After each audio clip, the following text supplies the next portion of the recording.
धन धन सतगुरु जी तेरा ही आसरा, धन धन सतगुरु जी तेरा ही आसरा। आप सारी साध संगत जी को पूज्य गुरु जी का अनमोल वचन सुनाते हैं जी। मनुष्य जन्म मालिक के देश सचखंड तक पहुंचने के लिए एक सीढ़ी है। जो जीव एक बार इस सीढ़ी से चूक गया, यानी इस जन्म में मालिक से मिलाप न कर सका, तो फिर वह आवागमन के चक्कर में दुख उठाता फिरेगा। जिस प्रकार किले में से बाहर निकलने के लिए केवल एक ही दरवाज़ा होता है, इसी प्रकार 84 लाख जूनी में इस लंबे जेल खाने से आज़ाद होने के लिए केवल मनुष्य जन्म ही एक दरवाज़ा है। इसी जन्म में ही हम मालिक की बंदगी और भजन सिमरन द्वारा उससे मिलकर 84 के जेल खाने से सदा के लिए छुटकारा पा सकते हैं। इसे हम निम्नलिखित उदाहरण द्वारा समझ सकते हैं। एक जेल खाना है जिसकी 84 लाख कोठरियाँ अलग अलग दर्जे के कैदियों के लिए बनी हुई हैं।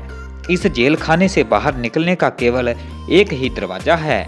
एक गंजा तथा अंधा आदमी उसमें से बाहर निकलने के लिए उसके अंदर चक्कर लगाता है। दरवाजे को ढूंढने के लिए वह अपना हाथ दीवार से लगा लेता है तथा दूसरे हाथ से लाठी पकड़े हुए है। जब बाहर निकलने का दरवाज़ा आता है तो उसके गंज में खुजली होने लग जाती है और वह दीवार से हाथ हटाकर अपनी गंज को खुजलाने लग जाता है तथा इस प्रकार दरवाज़ा निकल जाता है। एक बार बाहर निकलने से चूक गया वह व्यक्ति दोबारा फिर से 84 लाख कोठरियों में उस जेल में चक्कर लगाने लग जाता है। इसी प्रकार हमें 84 लाख जूनी भुगतने के बाद यह मनुष्य जन्म रूपी दरवाज़ा इस 84 की जेल से रिहाई पाने के लिए मिला है। परंतु हम काम क्रोध लोभ मोह अहंकार और मन माया आदि के धंधे तथा तृष्णा रूपी खाज से गंजे हुए इस मनुष्य जन्म रूपी दरवाजे को हाथ से खो बैठते हैं।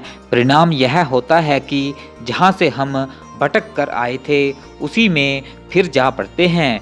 क्या पता है इससे पहले भी कितनी बार हम मनुष्य जन्म रूपी दरवाजे पर पहुंचकर इसे ऐसे ही गुजार गए हैं। गौर करो, अब भी हम मनुष्य रूपी दरवाजे पर खड़े हैं, अभी भी कुछ नहीं बिगड़ा है। अब भी हम 84 लाख जूनियों के जेल खाने से निकल सकते हैं। यदि अब भी हमने इसे पहले की तरह गवा लिया तो फिर यह मुश्किल से हाथ आएगा।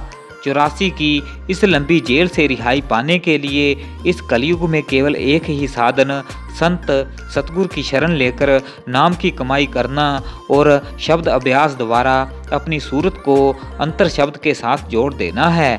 ऐसा केवल सतगुरु की दया मेहर से ही हो पाता है।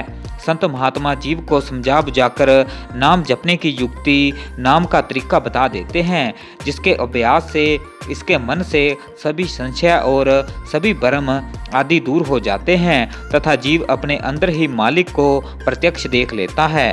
संत महात्माओं के सत्संग में इस बात की समझ आ जाती है कि वो परम पिता परमात्मा अल्लाह वाहिगुरु जीव के अंदर ही है, बल्कि यह इंसान खुद ही भगवान है, परंतु मन और माया के प्रभाव से यह अपने आप को इंसान कह रहा है। यानी यह जीव भगवान से इंसान बना फिरता है। वास्तव में यह बंदा खुद ही रब है।